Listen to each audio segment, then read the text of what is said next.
नमस्कार दोस्तों, सभी का स्वागत है एग्री ज्ञानपीठ अकेडमी में। और आज के दिन जो आपका बीएससी एग्रीकल्चर 6th सेमेस्टर को लेके ये पहला वीडियो है farm management production and resource economics के सब्जेक्ट का। ठीक है, तो हम अपनी जिस तरीके से हम लोग कंटिन्यू चल रहे थे उसी तरीके से वीडियो को कंटिन्यू रखेंगे। ठीक है, तो शुरुआत से सिलेबस जो है आपका मीनिंग एंड कॉन्सेप्ट से शुरू करेंगे और बाकी जो साइज़ फार्म होगा यहाँ तक हम कवर कर लेंगे। जो भी आपके एमसीक्यूज बचेंगे इस तरीके से हम 4 से 5 वीडियो में या 5 से 6 वीडियो में सारा सिलेबस आपका कवर कर लेंगे। उसके बाद में एक मास्टर वीडियो दे देंगे जहाँ से एग्जाम में कोई भी क्वेश्चन आपका छूटने वाला नहीं है। ठीक है मित्रों, सभी लोग चैनल को प्लीज़ सब्सक्राइब कर लेंगे, आपका कर्तव्य बनता है।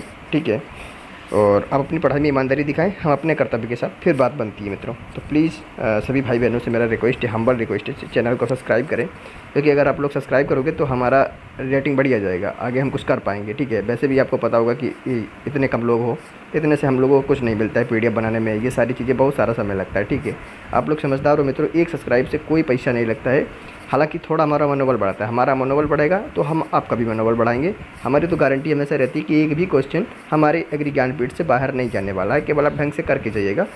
हर वीडियो का जो 2 से 3 बार देखिएगा, उसके बाद में जो मास्टर वीडियो है उसको देख लें, आपका काम हो जाएगा। कहीं से भी आपको कुछ भी पढ़ने की ज़रूरत नहीं, ये एग्री ज्ञानपीठ का वादा है और हमेशा रहेगा।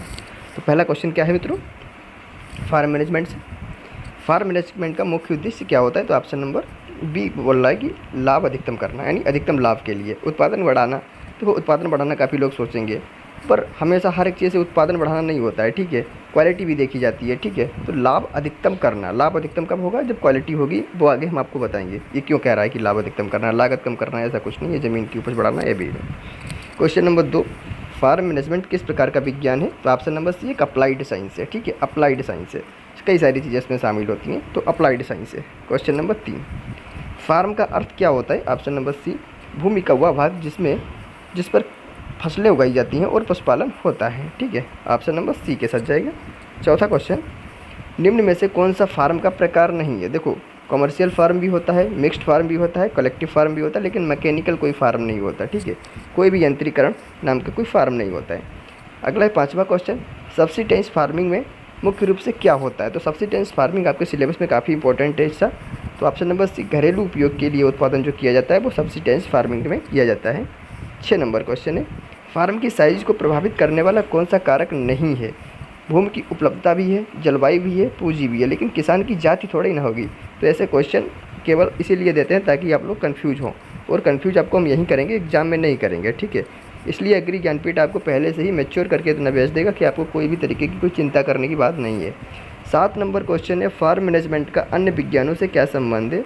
तो अन्य विज्ञान यानी इकोनॉमिक्स से भी इसका संबंध होता है भाई, फार्म मैनेजमेंट। ठीक है, कई सारी चीज़ें इसमें इकोनॉमिक्स की भी देखने को मिलती हैं भाई, फार्म का मैनेजमेंट करना टोटल इकोनॉमिक्स है।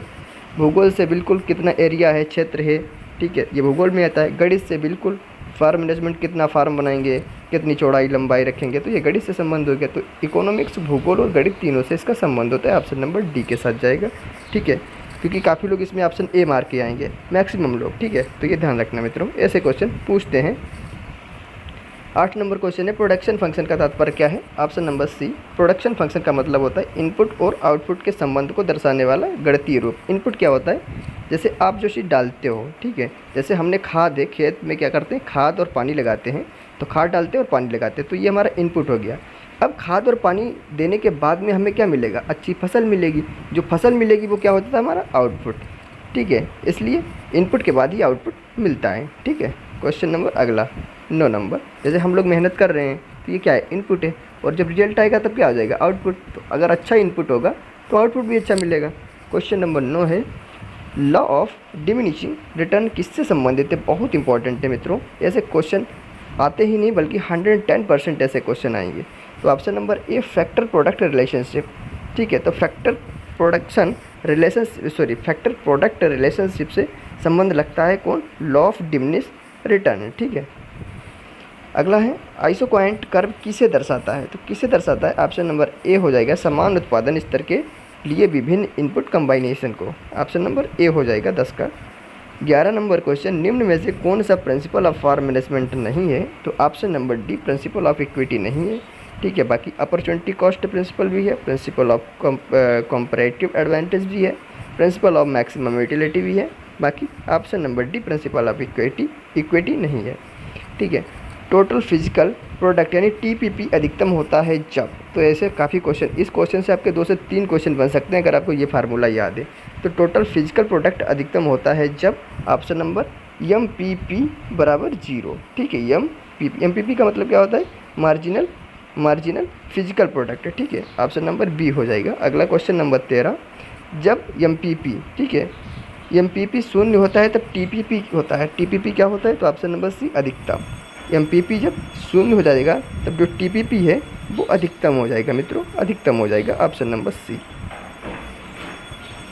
आइसोक्वांट का ढाल किसे दर्शाता है? तो option number B marginal utility. तो ध्यान रखना आइसोक्वांट का संबंध किससे? तो मार्जिनल यूटिलिटी से। ये 2 से 3 क्वेश्चन इससे दिखेंगे क्योंकि ये आपके सिलेबस में काफ़ी अच्छी तरीके से दिया है और इकोनॉमिक्स से डायरेक्ट टच होता है और एग्री फार्म इकोनॉमिक्स का और फार्म मैनेजमेंट का एक डायरेक्ट इसका लिंक बैठता है। तो जाहिर सी बात है मित्रों, ऐसे क्वेश्चन आने की उम्मीद बहुत ज़्यादा रहती है। क्वेश्चन नंबर 15 है, मार्जिनल कॉस्ट को निकाला जाता है, ऑप्शन नंबर बी हो जाएगा। ठीक है, हालांकि मार्जिनल कॉस्ट को निकालने के लिए एक और मेथड होता है, लेकिन ये मेथड डायरेक्ट आपको फार्मूला पूछेगा और वरना और कोई गाथा नहीं पूछेगा। ठीक है, ब्रेक इवन पॉइंट होता है जब, 16 number question, option number A total cost equal to total revenue. थोड़ा आपको कठिन लगता होगा लेकिन मित्रों हम सारे क्वेश्चन लेके चलते हैं। ठीक है, ऐसा नहीं है हम क्रम से चलते हैं, सिलेबस से चलते हैं। हम ऐसा नहीं है आपको शुरू में हलवा क्वेश्चन दे दें कि जो क्वेश्चन की मांग रहती है। हमारा केवल एक ही कहना है, एक ही लक्ष्य कि कोई भी क्वेश्चन छोड़ना नहीं है। जाहिर सी बात है, जब कोई भी क्वेश्चन नहीं छोड़ेंगे तब सरल भी होंगे, कठिन भी होंगे, मध्यम स्तर के भी होंगे। ठीक है, तो घबराने की ज़रूरत नहीं है। ऐसे क्वेश्चन सुनते चलिएगा, सारे क्वेश्चन एग्जाम में ऑटोमेटिक होते चलेंगे। 17 नंबर क्वेश्चन है, अपॉर्चुनिटी कास्ट का अर्थ क्या है? कितना अच्छा अपॉर्चुनिटी कास्ट आपके सिलेबस में दिया हुआ है। तो अपॉर्चुनिटी कास्ट का अर्थ होता है छोड़े गए सर्वश्रेष्ठ विकल्प की लागत। ठीक है, सर्वश्रेष्ठ विकल्प की लागत पूछा है, जो सर्वश्रेष्ठ विकल्प होता है इसकी लागत क्या आएगी, ये अपॉर्चुनिटी कास्ट हो जाता है। अगला क्वेश्चन नंबर 18, फार्म बजटिंग का मुख्य उद्देश्य क्या होता है? तो जब लाभ हानि का विश्लेषण करते हैं तो उसी को फार्म बजटिंग कहते हैं। ठीक है, जैसे आपको फार्म कहीं बनवाना है तो आपने सोच लिया है कि भाई 10 रुपये इसमें लगेंगे। ठीक है, 10 रुपये लगेंगे और शुरुआत में 8 रुपये आएंगे, तो लाभ हानि में 2 रुपये घाटे में चल रहा है ना, तो 2 रुपये जो आपका घाटा हुआ है उसी को क्या कहेंगे? Farm budgeting. तो फार्म बजटिंग अभी ढंग से नहीं हो पाया है। तो फार्म का बजटिंग, जो फार्म मैनेजमेंट है उसी में आपको फार्म बजटिंग भी करनी होती है। जैसे कहीं भी फार्म बनाना, पॉन्ड बनाना, तो ये फार्म बजटिंग का मतलब ये फार्म बजटिंग यही होता है जहाँ पे लाभ हानि हम देखते हैं। इंटरप्राइज बजटिंग में क्या शामिल होता है? ऑप्शन नंबर सी एक विशेष फसल या पशुपालन इकाई का आय व्यय शामिल होता है। ठीक है, 20 नंबर क्वेश्चन है, पार्शियल बजटिंग उपयोगी होता है जब। तो पार्शियल बजटिंग क्या होता है? एक छोटे परिवर्तन का प्रभाव जानना हो। ठीक है, उसको हम पार्शियल बजटिंग कहते हैं। ठीक है, एक छोटे परिवर्तन का प्रभाव, ऑप्शन नंबर बी। ठीक है, फार्म प्लानिंग में सबसे पहला कदम क्या होता है? ऑप्शन नंबर सी, सबसे पहले हम समस्या की पहचान करेंगे तभी तो वहाँ पे हम फार्म वगैरह बनाएंगे। ठीक है, अब ऐसा तो है नहीं कि हमने ऐसे इलाके में फार्म बना दिया है जहाँ पर बाढ़ आ रही हो और अगले बनाने के कुछ ही दिन बाद वो फार्म सारा नष्ट हो जाए। तो हम सबसे पहले फार्म प्लानिंग करते हैं और फार्म प्लानिंग में सबसे फर्स्ट क्या करते हैं? हम समस्या की पहचान करते हैं। ठीक है, योजना का क्रियान्वयन तो सबसे लास्ट में होगा। ठीक है, डेटा संग्रह बाद में करेंगे, जब समस्या की पहचान कर लेंगे उसके बाद में डेटा कहीं से कलेक्ट करेंगे। लाभ की गणना शुरुआत में कैसे करोगे भाई? कोई काम कर रहे हो, शुरुआत में लाभ सोचोगे वो काम ही नहीं हो पाएगा। अगर हम अपना चैनल चला रहे हैं तो अगर हम शुरुआत में समझेंगे कि लाखों रुपये आ जाए, नहीं आएंगे, मतलब सोच लूँ, और उसके बाद में ऐसा होने वाला नहीं है। कम से कम 50 साल 20 साल मेहनत लगती है, उसके बाद में कहीं नाम मात्र का पैसा आता है। ठीक है, तो मित्रों इसी को लेकर सब्सक्राइब जरूर करते रहना है। आपका फार्म मैनेजमेंट में भी सब्जेक्ट भी बोल रहा है डायरेक्ट। 22 नंबर क्वेश्चन है, लीनियर प्रोग्रामिंग का उपयोग क्या होता है? Option number C, linear programming का मतलब होता है कि संसाधन आवंटन के सर्वोत्तम उपयोग में। ठीक है, अगला मतलब जो भी आपके रिसोर्स हैं उनका किस तरीके से आप सबसे बेस्ट यूज़ कर पा रहे हो। ठीक है, ग्रॉस मार्जिन की गणना कैसे की जाती है? तो ग्रॉस मार्जिन की गणना कैसे की जाती है? Total revenue minus variable cost घटा दो, टोटल रेवेन्यू से वेरिएबल कॉस्ट घटा दो तो ग्रॉस मार्जिन निकल आएगा, यानी जो शुद्ध ग्रॉस मार्जिन है वो निकल आएगा। क्रॉपिंग इंटेंसिटी का सूत्र क्या है? मित्रों ये क्वेश्चन हमें लगता है आना चाहिए, बहुत इंपॉर्टेंट है, वेरी वेरी इंपॉर्टेंट है। ये क्वेश्चन बहुत इंपॉर्टेंट है। ऐसे क्वेश्चन होते हैं जो हमारे जहन में होते हैं क्योंकि हम प्रीवियस ईयर पेपर को ढंग से देखे होते हैं। लखनऊ यूनिवर्सिटी के पैटर्न को हमेशा साथ के चलते हैं। ठीक है, और जो सिलेबस होता है उससे मतलब एक अंदर से अंतरात्मा में ये होता है कि हाँ ये क्वेश्चन पक्का आएगा। ठीक है, तो पक्का आएगा मित्रों। ग्रास क्रॉप्ड एरिया बटे नेट सॉइल एरिया × 100। एक टेलीग्राम पे कई सारे बच्चों ने हमें कमेंट किया है कि सर आप जो क्वेश्चन बता देते हो बीच बीच में कि हाँ ये 110% आएगा, वो पक्का मिलता है।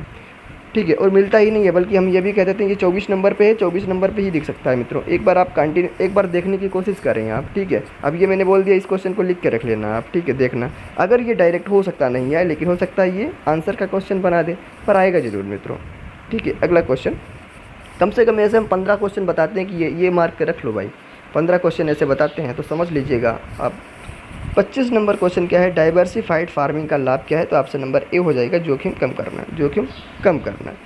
अगला क्वेश्चन, फार्म रिकॉर्ड रखने का उद्देश्य क्या है, ऑप्शन नंबर सी, लागत व लाभ का लेखा फार्म मैनेजमेंट फार्म रिकॉर्ड का उद्देश्य होता है।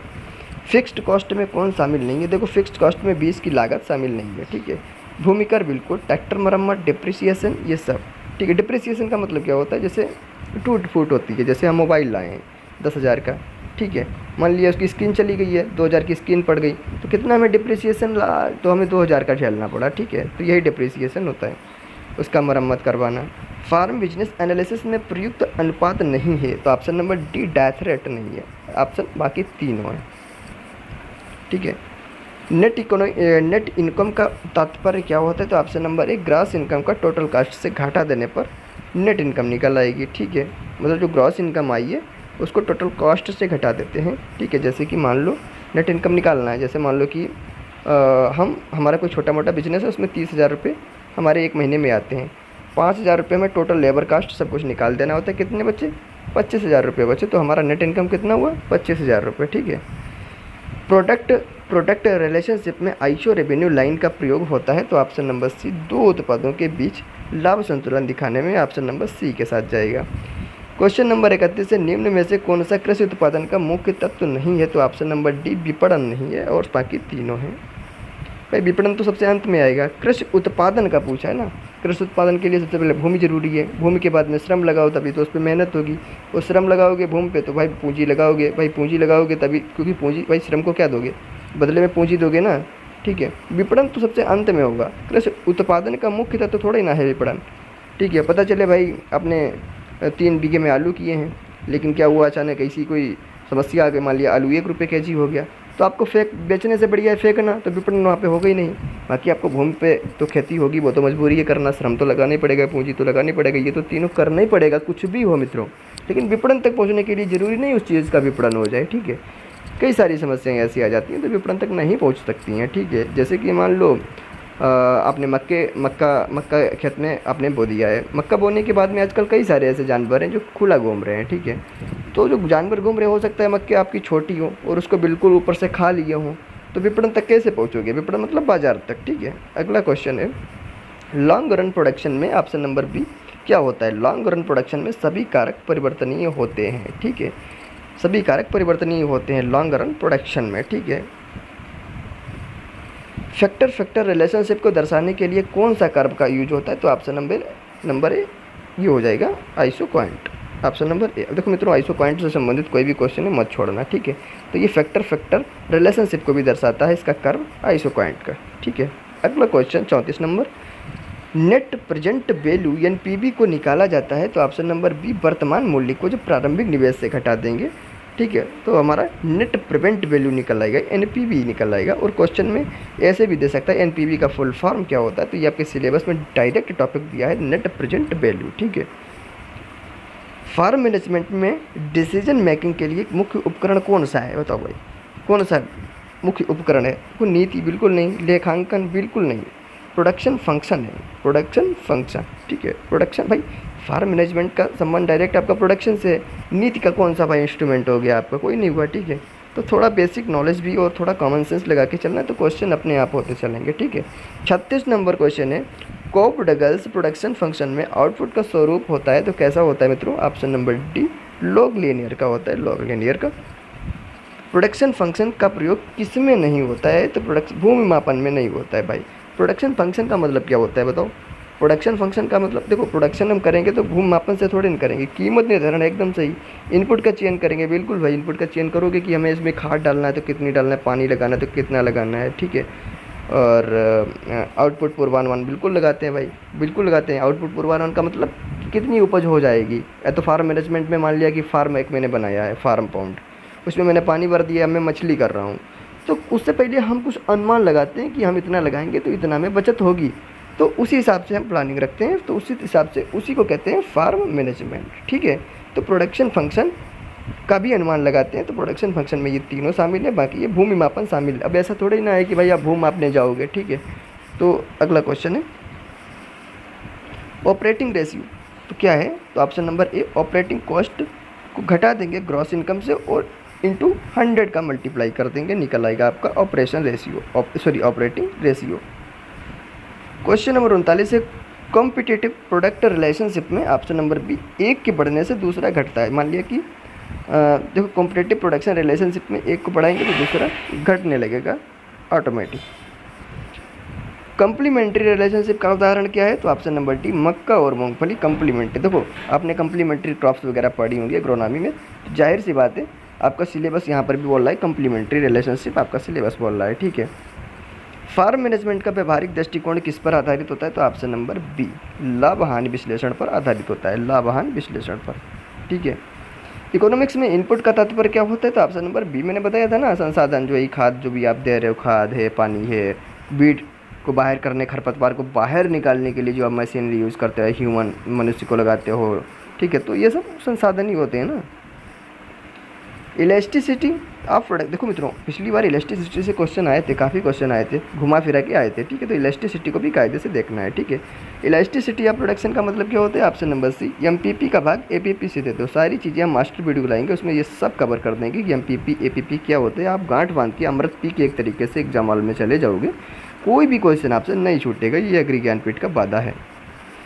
44 नंबर क्वेश्चन है कांस्टेंट रिटर्न टू स्केल दर्शाता है, ऑप्शन नंबर ए, इनपुट दोगुना करने पर आउटपुट भी दोगुना होता है। मित्रों कोई भी अगर आपको सजेशन देना हो तो आप कमेंट बॉक्स में बिल्कुल निसंदेह हम सभी को बता सकते हैं, टेलीग्राम पे आप पर्सनल मैसेज भी कर सकते हैं, बता सकते हैं।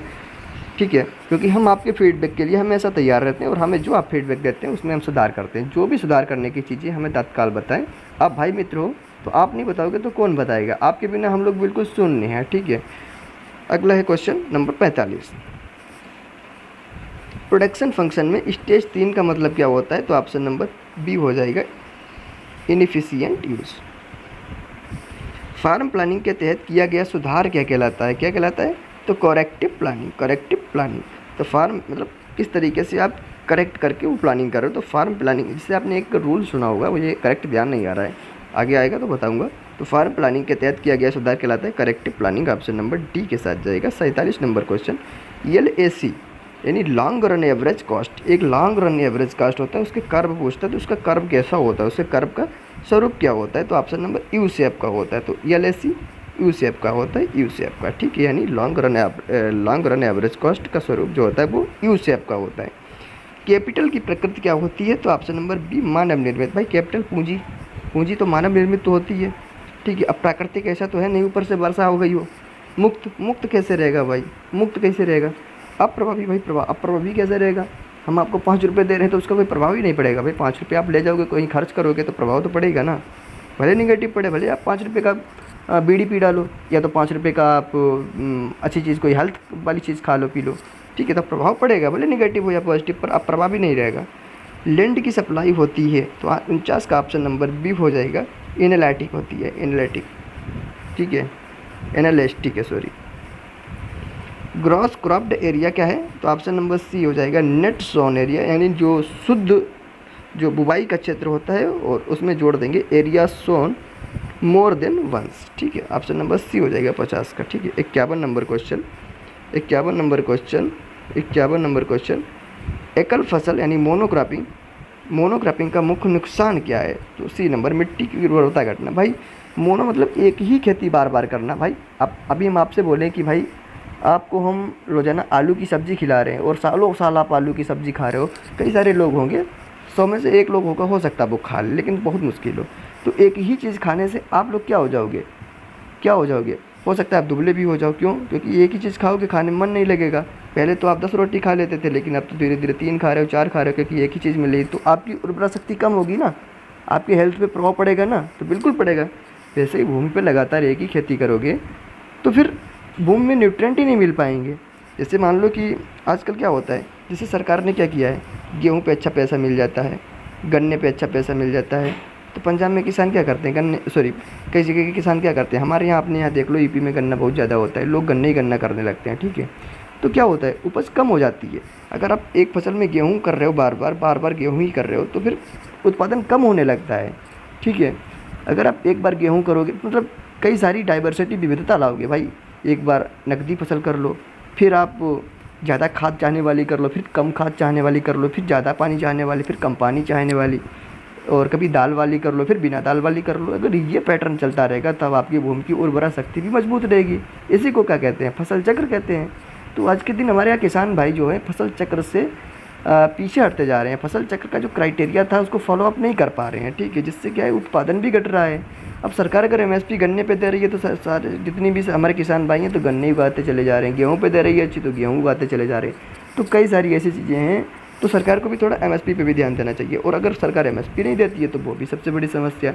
लेकिन हमें लगता है एमएसपी सरकार को देखना चाहिए, विचार करना चाहिए। एमएसपी हालांकि सरकार किसको देती है, बड़े बड़े जो ज़मींदार लोग होते हैं उनको डायरेक्ट एमएसपी मिल जाती है, ठीक है, लेकिन जो हमारा किसान होगा उसको मिलने में थोड़ी समस्या होती है, ठीक है।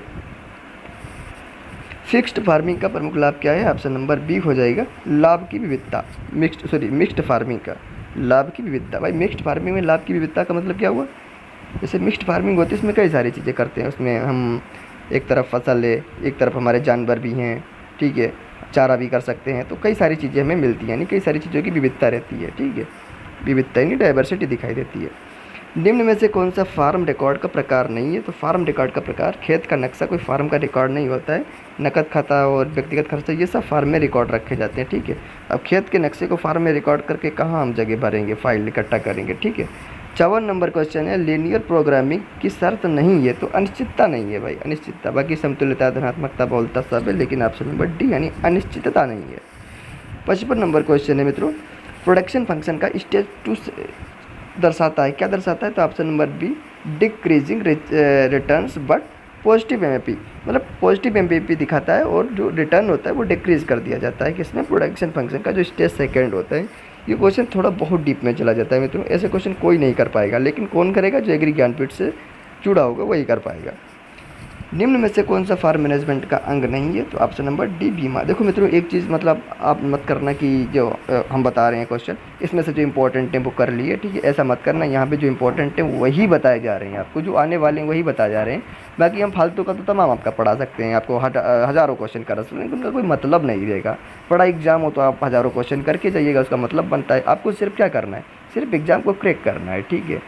हम ये भी सोच के चलते हैं कि आप परसेंटेज हमारे वीडियो देखने से आप 95% से ऊपर 110% आप बना सकते हो, और बनाने वाले बनाएंगे। इस बार उसका रिजल्ट भी शो करेंगे, तो मित्रों इस बार हम उसका रिजल्ट भी शो करेंगे, ठीक है। अगला है, यदि marginal revenue equal to marginal cost हो तो क्या होगा, ऑप्शन नंबर बी अधिकतम लाभ हो जाएगा, ऑप्शन नंबर बी अधिकतम लाभ।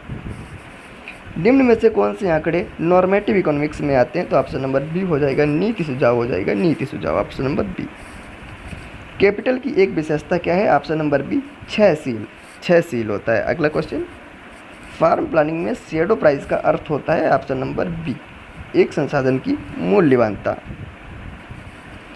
अगर आइसो कॉस्ट और आइसो क्वांट एक बिंदु पर मिलते हैं तो वह स्थिति क्या कहलाती है, ऑप्शन नंबर बी हो जाएगा संतुलन की स्थिति, यानी एक बैलेंस बन जाता है। जब आप ग्राफ देखोगे, जो आइसो कॉस्ट होता है और जो आइसो क्वांट होता है, ये जो दोनों होते हैं, जब इक्वल बैलेंस पे मिल जाते हैं तो मतलब एक बैलेंस बनता है, जिससे क्या होता है, जो हमारा उद्देश्य होता है जो क्वांट और कास्ट का, वो एकदम सटीक बैठता है, ठीक है। अगला क्वेश्चन, नेट सोन एरिया है, क्या है, ऑप्शन नंबर बी एक वर्ष में एक बार बोई गई भूमि, ठीक है। लैंड एक प्राकृतिक संसाधन है, क्योंकि देखो अब ऐसे क्वेश्चन आपको लगेगा सब है, ऐसे क्वेश्चन आपको घुमा देते हैं, ऑप्शन सारे सटीक है। मतलब जो भूमि ये एक प्राकृतिक संसाधन है क्योंकि इसे मानव ने बनाया है, एकदम हो सकता है। कुछ लोग एकदम से, मतलब ऐसा क्वेश्चन आंसर, मतलब ऑप्शन तो घटिया दे दिया है, लेकिन आपका दिमाग क्या कहेगा कि आपके दिमाग एकदम ब्रेन वॉश जैसा कर लिया जाता है, तो आपको ये भी लगेगा, या सीमित है ये तो सटीक लगेगा, बिल्कुल लगेगा। बल्कि ऑप्शन नंबर सी होगा, या उत्पादन का साधन है, ठीक है, ऑप्शन नंबर सी। अगर किसी फसल के लिए आउटपुट बढ़ता है लेकिन प्रति यूनिट बढ़ोतरी घटती है तो यह किस लॉ के अंतर्गत आता है, तो आपका option number C law of diminishing return. Law of diminishing आपके सिलेबस में दिया हुआ है, और लॉ ऑफ डिमिनिशिंग से 2 से 3 क्वेश्चन हर बार पूछता है मित्रों, ज़रूर देख के जाना है। तो लॉ ऑफ डिमिनिशिंग क्या है, ये ऊपर पढ़ लेना, ठीक है। फार्म बिजनेस एनालिसिस का सबसे उपयोगी उद्देश्य क्या होता है, ऑप्शन नंबर सी, लाभ की पहचान। थोड़ा जल्दी करते हैं मित्रों, काफ़ी समय हो रहा है। कैपिटल टर्नओवर रेशियो को निकाला जाता है, option number B, gross income को भाग दे दो टोटल कैपिटल से। डिप्रिसिएशन की लागत क्या होती है, ऑप्शन नंबर ए, स्थायी होती है डिप्रिसिएशन की। अगर दो उत्पाद एक दूसरे के बिना नहीं बन सकते तो वो कहलाते हैं, ऑप्शन नंबर बी, कॉम्प्लीमेंट्स कहलाते हैं। मार्जिनल फिजिकल प्रोडक्ट जीरो होने पर क्या होता है, ऑप्शन नंबर बी, आउटपुट स्थिर रहता है। अगला क्वेश्चन, यदि एक किसान प्रोडक्शन पॉसिबिलिटी कर्व के अंदर उत्पादन कर रहा है तो यह किसे दर्शाता है, तो ऑप्शन नंबर बी, यानी संसाधनों का अपव्यय। यानी यदि एक किसान प्रोडक्शन पॉसिबिलिटी कर्व के अंदर उत्पादन कर रहा है तो हमें इसके बाहर, अंदर नहीं करना चाहिए। अगर अंदर करोगे तो क्या होगा, जो भी आप खाद बीज डालोगे ना तो वो बर्बाद जाएगा, उसका आपको कोई लाभ नहीं मिलेगा। तो एक कर्व के अंदर उत्पादन करोगे तो ये लाभ नहीं बल्कि हानि होगी, तो संसाधनों का अपव्यय होगा। ऑप्शन नंबर 70 का बी हो जाएगा मित्रों। तो मित्रों ये आपके सारे क्वेश्चन हो गए, और आप हमारा जो टेलीग्राम चैनल है उससे जुड़ने के लिए दिए गए डिस्क्रिप्शन में लिंक पर आप लोग क्लिक करें, वहाँ से आप टेलीग्राम चैनल पर ज्वाइन हो सकते हैं। और PDF हैं जो भी यहाँ पे पढ़ाया जाता है, सारे PDF क्रम वाइज तरीके से दिए हुए हैं।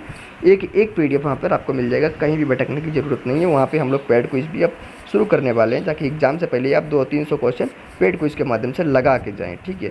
तो आपको कोई भी कहीं भी भटकने की ज़रूरत नहीं है मित्रों, हम इतना दे रहे हैं बस आपकी करने की क्षमता हो, ठीक है। आपको कहीं नहीं भटकने दूंगा, ये मेरा पूरा वादा है मित्रों। और इस बार एग्री ज्ञानपीठ कम से कम मान के चलो 95% से ऊपर वाले 10 टॉपर निकालेगा, ये वादा है, और निकलेंगे। आपके समक्ष टेलीग्राम पे सारे आपके प्रूफ दिखाए जाएंगे मित्रों। और हर पेपर, अब तो पेपर नहीं मिलते हैं, वरना हम पेपर जो क्वेश्चन एग्री ज्ञानपीठ से डायरेक्ट आते हैं हम आपको पेपर से दिखाते हैं, लेकिन अब पेपर नहीं मिलता है, ठीक है। तो मित्रों फिर मिलता हूँ नेक्स्ट वीडियो के साथ, फार्म इसी सब्जेक्ट के सेकंड वीडियो लेक्चर के साथ। तब तक के लिए नमस्कार, टेक केयर, बाय बाय।